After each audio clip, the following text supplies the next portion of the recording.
जय हिंद बच्चों, स्वागत करते हैं आपके सबसे पसंदीदा YouTube चैनल एक्सेल स्टडी 9101 पर।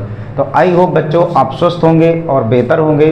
तो पिछले सेशन में प्यारे बच्चों हमने 3.2 के कुछ न्यूमेरिकल क्वेश्चन के साथ साथ हमने लैंग्वेज वाले क्वेश्चन किए थे जो बहुत इंपॉर्टेंट है। अब प्यारे बच्चों इस चैप्टर से 6 से 7 नंबर का आपका पूछा जाता है। एक तो आपका 6 नंबर का सॉलिड लैंग्वेज वाला क्वेश्चन पूछा जाता है और जो हमने 3.1 कराया था उसमें से आपको शर्तों से संबंधित एक क्वेश्चन जरूर देखने को मिलता है। तो प्यारे बच्चों इस चैप्टर का आपको रिवीजन के साथ साथ प्रैक्टिस करना बहुत जरूरी है। तो जो हमने पिछले करवाया हुआ है उनको आप मैक्सिमम टाइम में देखिए और जहां पर आपको डाउट होता है अपना डाउट अवश्य दीजिए, क्योंकि आप अगर डाउट देंगे तो हमें ये रहेगा कि आप कंटिन्यू स्टडी में लगे हुए हैं। तो प्यारे बच्चों आज जो हम कराने जा रहे हैं, जो आपका चैप्टर नंबर 3 चल रहा था उसमें से फर्स्ट जो आपकी मेथड थी प्रतिस्थापन विधि और सेकंड जो आपकी मेथड है विलोपन विधि। विलोपन विधि से संबंधित हम कुछ बेसिक जानेंगे और साथ साथ इससे संबंधित आज हम न्यूमेरिकल क्वेश्चन लिए हैं, इनको बहुत ही आसान तरीके से सॉल्व करेंगे। तो देखिए सबसे पहले हम जानेंगे, हमने प्रतिस्थापन विधि से पढ़ लिए थे, आज जो हम सेकंड मेथड पढ़ने जा रहे हैं विलोपन विधि। तो विलोपन की अगर हम चर्चा करें इस विधि में, तो विलोपन का मतलब ही होता है कि किसी भी पद का विलोपित कर देना। जैसे आप दो चर वाले रैखिक समीकरण पढ़ रहे हैं तो उसमें से आपको दो चर मिलेंगे, एक x होगा एक y होगा।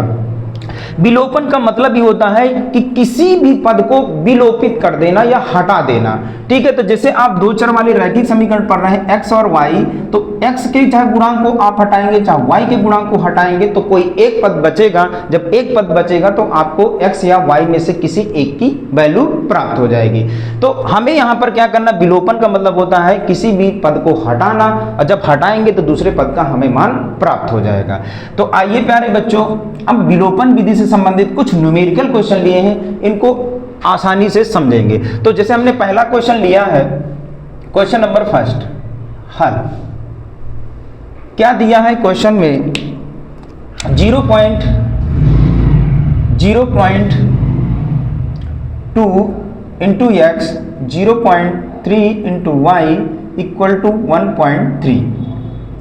सेकेंड आपका रैखिक समीकरण जो दिया है वो 0.4 into X 0.5 into Y equal to आपका 2.3 दिया है।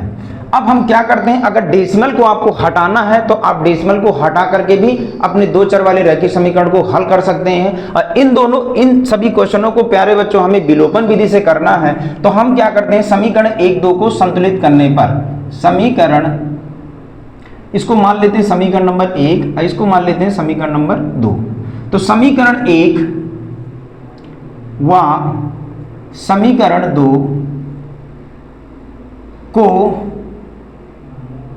को संतुलित करने पर, तो संतुलित करेंगे तो क्या हो जाएगा, देखिए यहां पर अगर हम इसका डेसिमल हटाएंगे तो कितने अंक के बाद डेसिमल लगा है, 1 अंक के बाद, तो उतने ही हमें क्या कर देना, एक लिख करके उतने जीरो बढ़ा देना है। 1 अंक के बाद दशमलव लगाए तो पहले एक, जितने अंक के बाद दशमलव लगा उतने जीरो आपको बढ़ा देना है, इंटू x हो जाएगा। इसी तरह आपको क्या कर देना, 3 बटे कितना हो जाएगा, 1 अंक के बाद दशमलव है तो 1 लगा करके जीरो लगा देना, इंटू y, और ये आपका हो जाएगा 13 और बटे कितना हो जाएगा 10, 1 अंक के बाद दशमलव लगा है। ठीक है, अगर हम दोनों का एलसीएम ले लें तो सभी का एलसीएम कितना आ जाएगा 10। अब 10 में 10 का भाग देंगे 1 तो आपका 1 का गुणा कराएंगे तो 2x आ जाएगा। 10 में 10 का भाग देंगे 1 तो ये आ जाएगा 3y बराबर होगा 13 बटे 10 हो जाएगा। 10 से 10 कैंसिल आउट हो जाएगा तो 2x plus 3y equal to कितना हो जाएगा 13। ये समीकरण नंबर इसको क्या मान लेते हैं, 3 मान लेते हैं। इसी प्रकार आपको क्या करना है, इसी प्रकार आपको समीकरण 2 को भी कर लेना है। तो दशमलव हटाने का तरीका हमने बताया है कि आपको जितने अंक के बाद दशमलव लगा है 1 लिख करके उतने जीरो बढ़ा देना। तो ये आपका कितना हो जाएगा 4/10 इंटू एक्स और ये हो जाएगा 5/10 इंटू वाई इक्वल टू 23 अपान क्या हो जाएगा 10। सभी का हर बराबर है तो एलसीएम 10 ले लेंगे, ये आपका 4x हो जाएगा, ये आपका 5y हो जाएगा इक्वल टू 23 अपान क्या हो जाएगा 10 हो जाएगा। इससे ये आपका कैंसिल आउट हो जाएंगे हर, तो ये आपको जो समीकरण प्राप्त होगा 4x plus 5y equal to 23। इसको समीकरण नंबर क्या मान लेना है, 4 मान लेना है। अब संतुलित करने के उपरांत जो आपका डेसिमल दिया था, हमने संतुलित करने के उपरांत दो समीकरण प्राप्त कर लिए हैं, जिसका पहला समीकरण, तीसरा समीकरण है आपका 2x + 3y = 13 और चौथा आपका है 4x + 5y = 23। अब इन दोनों को विलोपन विधि से हल करना है। तो समीकरण 3 व समीकरण 4 को विलोपन विधि से हल करने पर विलोपन विधि में तो देखिए समीकरण नंबर 3 क्या है, 2x + 3y = 13। ये समीकरण नंबर क्या है, 3 है। चौथा है आपका 4x + 5y = आपका दिया है 23। समीकरण नंबर क्या है, 4 है। हमने क्या बोला था कि विलोपन विधि में कोई एक पद को या इन दो चर वाले रैखिक समीकरण वालों में किसी एक पद को विलोपित करना। अब विलोपित कैसे होंगे, जब इनके गुणांक को क्या कर दें, बराबर कर दें। तो चाहे y के गुणांकों को बराबर कर दें, चाहे x के गुणांकों को बराबर कर दें। जब एक पद का गुणांक बराबर हो जाएगा तो वो ऑलरेडी कट जाएगा, जिससे हमें दूसरे पद का मान प्राप्त हो जाएगा। तो हम क्या करते हैं, यहाँ पर समीकरण 1 में x का गुणांक 2 है और समीकरण 2 में x का समीकरण 3 में x का गुणांक 2 है, समीकरण 4 में x का गुणांक 4 है। तो आपस में इनका क्या कर देते हैं, गुणा करा देते हैं। तो यहाँ लिखेंगे समीकरण 2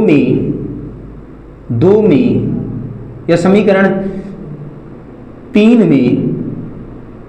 में 4 का तथा समीकरण 4 में 2 का गुणा करने पर, ठीक है। यानी समीकरण 3 में x का गुणांक जो 2 है वो समीकरण 4 में कर देना है और समीकरण 4 में जो x का गुणांक है वो समीकरण 3 में कर देना है। तो आपस में जब गुणा कराएंगे तो ये हो जाएगा 4 दूनी 8, 4 दूनी 8x, 4 तेईं 12y और ये हो जाएगा 13 चौको 52।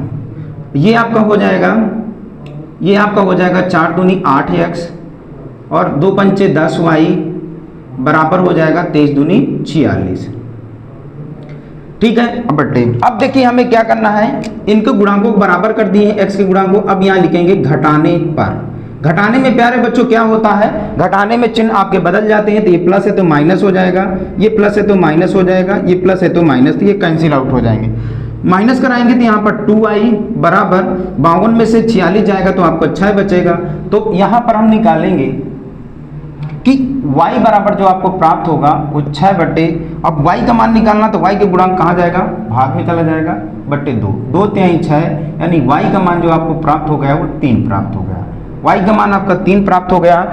अब जो हमने चाहे समीकरण 3 में मान रख दीजिए, चाहे समीकरण 4 में मान रख दीजिए, क्योंकि विलोपन में कोई बाउंडेशन नहीं है, चाहे 3 में रखिए 4 में रखिए, तो आपका x का मान प्राप्त हो जाएगा। तो लिख देंगे y का मान समीकरण 3 में रखने पर। तो समीकरण 3 क्या है प्यारे बच्चों, क्या है, 2x + 3y और y का मान आपका क्या प्राप्त हुआ, 3 बराबर क्या है, 13। तो यहां से करेंगे 2x + 3 त्रिकाई 9 बराबर 13। अब क्या करना है, अचर को पक्षांतर कर देना है। तो पक्षांतर कर देंगे तो क्या होगा, 2x बराबर 13, ये प्लस है तो पक्षांतर होगा तो माइनस हो जाएगा। तो 2x बराबर 13 में से 9 जाएगा तो 4, तो x बराबर निकालेंगे तो 4 बटे 2, 2 दूनी 4, यानी x का मान कितना प्राप्त हो गया, 2 प्राप्त हो गया। इस प्रकार से जो हमारा दो चर वाले रैखिक समीकरण था, विलोपन विधि से हमने x का मान 3 निकाला है, और y का मान हमने 3 निकाला, x का मान हमने 2 निकाला। अगर हमें उत्तर की जांच करना है तो 3 या 4 में किसी भी मान रख दें, अगर दोनों पक्ष बराबर हो जाएंगे तो इसका मतलब है हमारा उत्तर सही है। यहां लिखेंगे अतः अभीष्ट मान x बराबर 2 और y बराबर 3। यही प्यारे बच्चों आपके आंसर हो जाएंगे। अगर आपको उत्तर की जांच करना है तो 3 या 4 में से कहीं पर भी आप x और y के मान रख देंगे तो आपका क्या हो जाएगा, अगर दोनों पक्ष बराबर हो जाते हैं इसका मतलब उत्तर सही है। 2 गुणे x का मान कितना है, 2 प्लस 3 गुणे y का मान कितना है, 3 बराबर कितना है, 13, 2 दूनी 4 और 3 त्रिकाई 9, 9 4 13 बराबर क्या हो जाएगा, 13। यानी दोनों पक्ष बराबर हैं, इसका मतलब हमारा उत्तर सही है।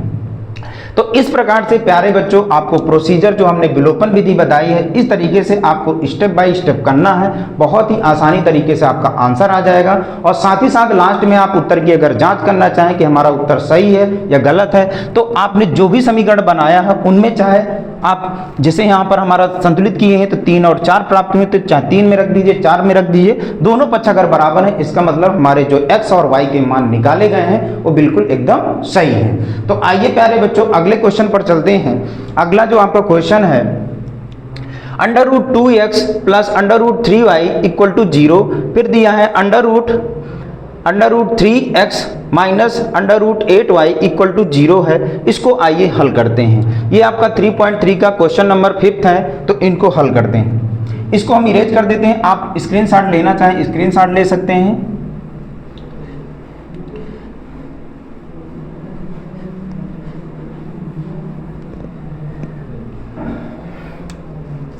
तो क्वेश्चन नंबर फर्स्ट का आपका 5वां हल। रूट वाले सवालों में प्यारे बच्चों अधिकतर थोड़ा सा डाउट में रहते हैं, तो आपको डाउट नहीं होना है, आप उनको सिंप्लीफाई कर लीजिए जहां पर हो रहे हैं, बाकी आपको पक्षांतर ही करना है। तो आपका पहला क्वेश्चन जैसे दिया है वो दिया है पहले का 5वां जो दिया है वो क्या दिया, √2 into X plus √3 into Y equal to आपको क्या दिया 0। फिर यहाँ पर क्या दिया √3x minus √8 into Y equal to क्या दिया है 0। इसको समीकरण नंबर 1 मान लीजिए, इसको समीकरण नंबर 2 मान लीजिए। अब वही आपको करना, विलोपन विधि से हल करना है। इनके चाहे x के गुणांकों को बराबर कर लीजिए, चाहे y के गुणांकों को बराबर कर लीजिए। जब बराबर हो जाएंगे तो एक पद कट जाएगा, दूसरे पद का मान आपका प्राप्त हो जाएगा। तो यहाँ लिखेंगे समीकरण 1 में √3 का तथा समीकरण 2 में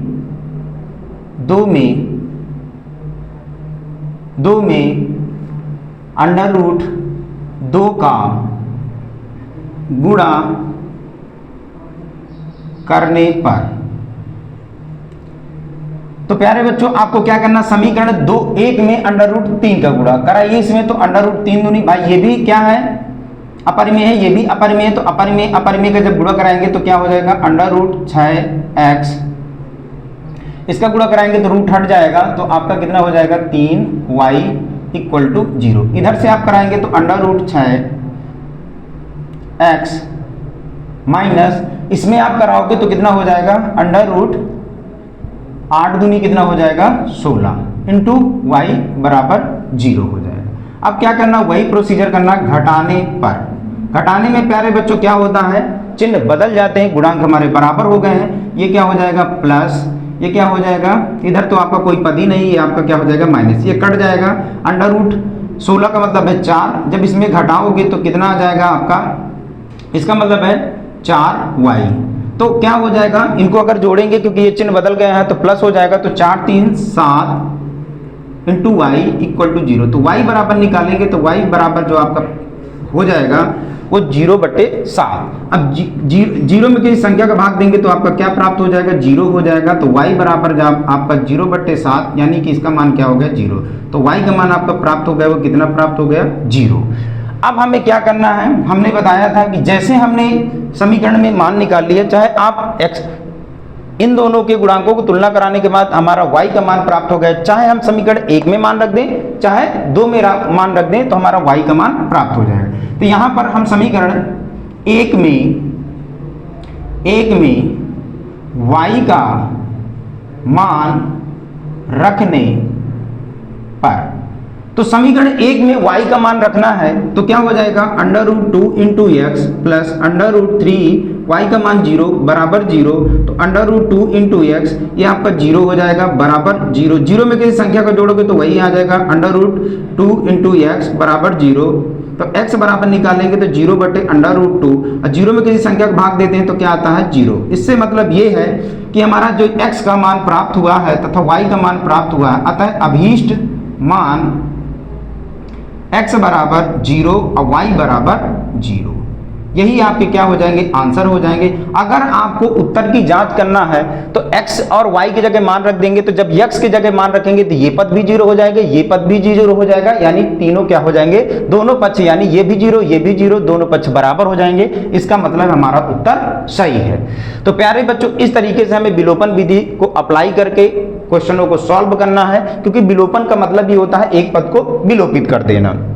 अगर आपको लास्ट में उत्तर की जांच करना है तो जो आपने x और y के मान निकाले हैं, चाहे समीकरण 1 में रख दीजिए, चाहे समीकरण 2 में रख दीजिए, अगर दोनों पक्ष बराबर हैं इसका मतलब हमारा उत्तर सही है। तो आइए प्यारे बच्चों अगले क्वेश्चन को करते हैं।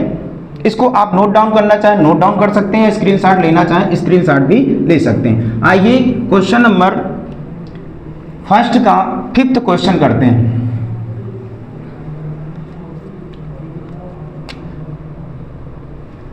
तो क्या दिया है पहला क्वेश्चन, सॉरी 6 नंबर क्वेश्चन दिया है, 3x upon 2 minus 5y upon 3 equal to minus का 2। दूसरा दिया है x बटे 3 प्लस y बटे 2 बराबर 13 बटे 6। समीकरण नंबर 1 है, ये समीकरण नंबर क्या है, 2 है। अब ये थोड़ा सा क्या है कि भिन्न के रूप में दिए गए हैं, तो इनको हम क्या कर देते हैं, संतुलित कर लेते हैं। तो क्या करते हैं, समीकरण 1 व समीकरण 2 को संतुलित करने पर, संतुलित कराएंगे तो क्या होगा, इन दोनों को संतुलित करना समीकरण 1 और 2 को, तो इन दोनों का लासा निकालेंगे तो 6 आ जाएगा, 2 तिहाई 6, 3 त्रिकाई 9, यानी 9x हो जाएगा। 3 दूनी 6, 2 पंचे 10, y बराबर कितना हो जाएगा, -2। अब हमें क्या करना, क्रॉस मल्टीप्लाई करा दे, तो ये हो जाएगा 9x माइनस 10y बराबर, इसका गुणा कराएंगे तो 6 दूनी कितना हो जाएगा, 12 माइनस का 12। समीकरण नंबर क्या हो जाएगा, 3 हो जाएगा। अब इसी प्रकार इस वाले को भी कर लेना है, इसमें क्या हो जाएगा, एलसीएम कितना आ जाएगा, 3 दूनी 6, क्योंकि ये क्या है, विषम है, सम है, सम विषम अगर आ जाता है तो कभी नहीं कटते हैं, यानी सीधे आपको क्या करा देना, गुणा करा देना। यहां से कराएंगे तो कितना हो जाएगा, 3 दूनी 6, 2x, 2 तिहाई 6, 3y बराबर कितना हो जाएगा आपका 13 बटे 6। 6 से 6 कैंसिल आउट हो जाएगा, तो 2x प्लस 3y बराबर कितना हो जाएगा, 13। समीकरण नंबर क्या हो जाएगा, 4 हो जाएगा। अब हमारे समीकरण संतुलित हो गए हैं, 3 और 4 को विलोपन विधि से हल कर लेते हैं। तो समीकरण 3 व समीकरण 4 को हल करने पर, तो समीकरण 3 क्या है, 9x माइनस 10y बराबर -12। समीकरण 4 क्या है, 2x plus 3y equal to 13। ये आपका 3 है और ये आपका क्या है, 4 है।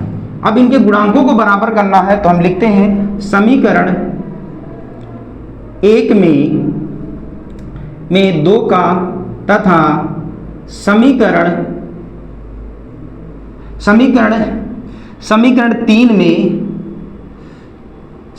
3 में 2 का तथा समीकरण 4 में 9 का गुणा करने पर, क्योंकि इनका आपस में गुणा करा देंगे तो इनके गुणांक बराबर हो जाएंगे। तो गुणा कराएंगे तो क्या प्यारे बच्चों प्राप्त होगा, 2 नाम 18x, सिर्फ आपको गुणांक लेना, चर नहीं लेना है। इसके आप गुणा कराओगे तो 10 दूनी 20, 20y बराबर 12 दूनी 24, तो ये आपका हो जाएगा माइनस का 24।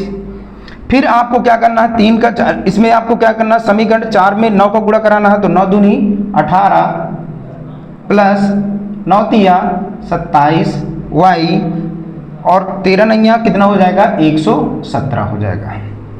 ठीक, अब क्या करना, वही गुणांक बराबर हो गए। अब लिखेंगे घटाने पर। घटाने में प्यारे बच्चों क्या होता है, चिन्ह बदल जाएंगे, ये भी माइनस का हो जाएगा, ये भी माइनस का हो जाएगा, ये भी, तो ये कैंसिल आउट हो जाएगा।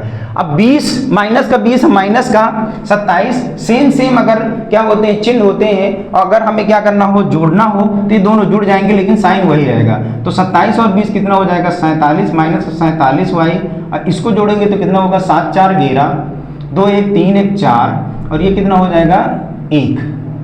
तो क्या होगा 141 माइनस का, तो y बराबर निकालेंगे तो माइनस का 141 बटे कितना हो जाएगा 47, माइनस माइनस कैंसिल आउट हो जाएंगे। 47 का अगर आप 141 में भाग दोगे तो 7 3 21 यानी 3 बार में आपका कट जाएगा। तो y का मान जो आपको प्राप्त हो गया वो कितना प्राप्त हो गया 3 प्राप्त हो गया। अब y का मान चाहे समीकरण 3 में रख दीजिए चाहे 4 में रख दीजिए तो x का मान आपका प्राप्त हो जाएगा। तो यहाँ y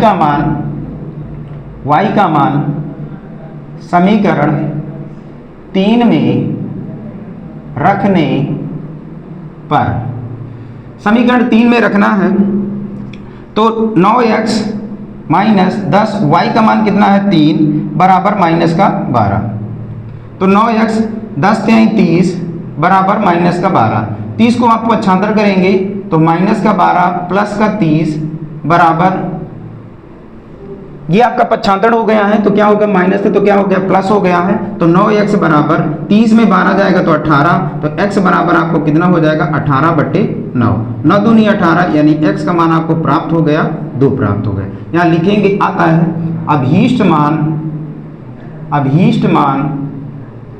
अभीष्ट मान x बराबर 2 और y बराबर क्या प्राप्त हुआ है 3।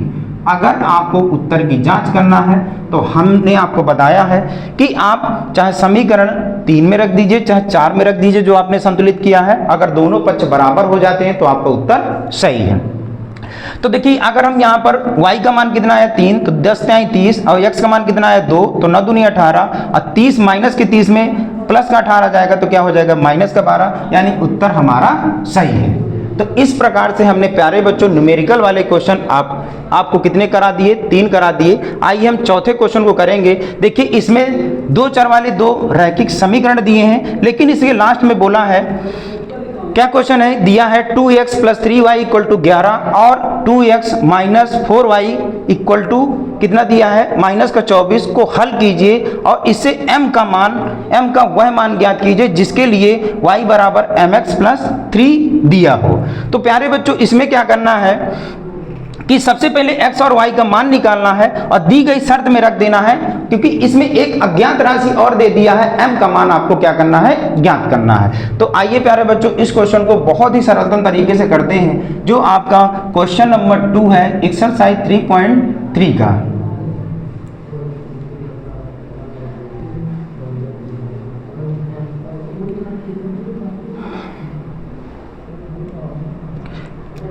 तो देखिए क्वेश्चन नंबर 2 का हल,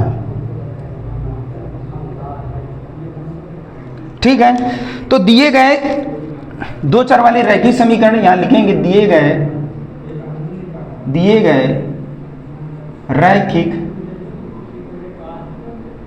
रैखिक समीकरण क्या दिए गए हैं। पहला जो आपका दिया है 2x plus 3y equal to 11 और दूसरा आपका क्या दिया है 2x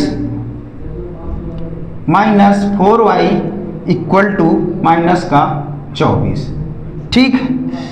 हमें जो ज्ञात करना है वो ज्ञात करना है किसका, शर्त क्या दिया है कि y बराबर mx प्लस 3 में से हमें m का मान क्या करना है ज्ञात करना। इसको समीकरण नंबर 1 मान लें, इसको समीकरण नंबर क्या मान लें 2 मान लें। तो प्यारे बच्चों अगर यहाँ इस दिए गए रैखिक समीकरणों को देखें तो इसमें ऑलरेडी x का गुणांक बराबर है, तो हम क्या करते हैं सीधे क्या कर दें जोड़ने पर या घटाने पर, क्योंकि गुणांक आपके बराबर है तो जोड़ने के नहीं हम सीधे क्या कर दें घटाने पर। तो घटाने पर क्या होता है प्यारे बच्चों चिन्ह बदल जाते हैं, ठीक है। घटाने में साइन सारे बदल जाएंगे, तो ये क्या है माइनस है तो प्लस हो जाएगा, ये माइनस है तो प्लस हो जाएगा, ये माइनस हो जाएगा, तो ये कैंसिल आउट हो जाएगा। ये 4 3 कितना हो जाएगा 7y और 24, अब ये साइन आपका बदल गया तो प्लस के 24 और प्लस का 11 अगर जोड़ेंगे तो क्या हो जाएगा 35, यानी y बराबर निकालेंगे तो 35 बटे कितना हो जाएगा 7, 7 पन्ना 35, तो y का मान आपको कितना प्राप्त हो गया 5 प्राप्त हो गया। अब देखिए जो y का मान प्राप्त हुआ है चाहे समीकरण 1 में रख दीजिए चाहे समीकरण 2 में रख दीजिए तो आपको x का मान प्राप्त हो जाएगा। तो हम क्या करते हैं y का मान समीकरण 1 में रखने पर, समीकरण 1 में रखने पर, तो समीकरण 1 क्या है प्यारे बच्चों 2x 3y और y का मान हमने क्या निकाला 5 बराबर क्या दिया है 11, तो 2x बराबर ये कितना हो जाएगा, 5 3 15 बराबर कितना हो जाएगा 11। अचर पद है, इसको 75 कर दीजिए तो 2x बराबर 11 माइनस 15, तो 2x बराबर प्लस के 11 में माइनस का 15 गया तो माइनस का क्या हो जाएगा 4। तो x बराबर कितना प्राप्त हो जाएगा, माइनस का 4/2 यानी 2 दूनी 4, x का मान कितना आ जाएगा, माइनस का 2 प्राप्त हो जाएगा। अब यहां से हमें जो अभीष्ट मान प्राप्त हो गए, अभीष्ट मान किसके, x और y के, तो x बराबर आपको प्राप्त हो गया माइनस का 2 और y बराबर जो आपको प्राप्त हो गया वो प्लस का 5 प्राप्त हो गया। अब ये जो मान आपको प्राप्त हो गए, अब दी गई शर्त में अगर मान रख दें तो हमें यम का मान प्राप्त हो जाएगा। तो देखिए x तथा y का मान दी गई शर्त में रखने पर, शर्त में रखेंगे तो क्या हो जाएगा, शर्त आपकी क्या है, y बराबर mx प्लस 3, तो y की जगह y का मान रख दें, x की जगह x का रख दें, तो y का मान कितना है 5 m इंटू x का मान क्या है -2 और प्लस का 3। इसको हम पक्षांतर कर लें तो अचर पक्षांतर हो जाएंगे, तो इसको इधर ले आएंगे तो 5 माइनस 3, इसका अगर गुणा कराएंगे तो ये आपका क्या चर है, ये अचर है, तो इनका गुणांकों का क्या हो जाएगा, गुणांक में आ जाएगा माइनस का 2m, तो इसमें 5 में से 3 जाएगा तो 2 बराबर माइनस का 2m, m का मान निकालना तो m का जो गुणांक होगा भाग में चला आएगा, तो 2 बटे माइनस का 2 कैंसिल आउट कर देंगे तो m का मान जो आपको प्राप्त हो गया वो माइनस का 1 प्राप्त होगा। यही प्यारे बच्चों आपके आंसर हो जाएंगे। तो पहले हमने एक्स वाई के मान निकाल लिए, फिर जो दी गई शर्त में एक्स वाई का मान रख दिए तो एम का मान हमारा प्राप्त हो गया। तो प्यारे बच्चों इस प्रकार से आपको मैक्सिमम क्वेश्चन करना है, चाहे जो भी पब्लिकेशन की बुक हो आपके पास, ज़्यादा से ज़्यादा आप न्यूमेरिकल करिए, उसके साथ जो बेसिक चीज़ें हैं उनकी जानकारी करिए, और साथ साथ में हमने जो पिछली क्लासें करवाई हैं उनको आप देखिए, और जो भी डाउट होता है आप हमें कमेंट बॉक्स में अपना डाउट अवश्य भेजिए, जिससे हमें ये पता चलेगा कि आप कंटिन्यू स्टडी में लगे हुए हैं और साथ साथ में आप मैक्सिमम क्वेश्चन कर रहे हैं। क्योंकि मैथ में क्या है कि जितना आप प्रैक्टिस करोगे उतनी आपकी मैथ आने वाली है। और प्यारे बच्चों आप डेली सेशन में जुड़िए, अपनी तैयारी को बेहतर बनाइए, और वीडियो अच्छा लगा हो तो लाइक सब्सक्राइब कमेंट अवश्य करें। थैंक्स प्यारे बच्चों।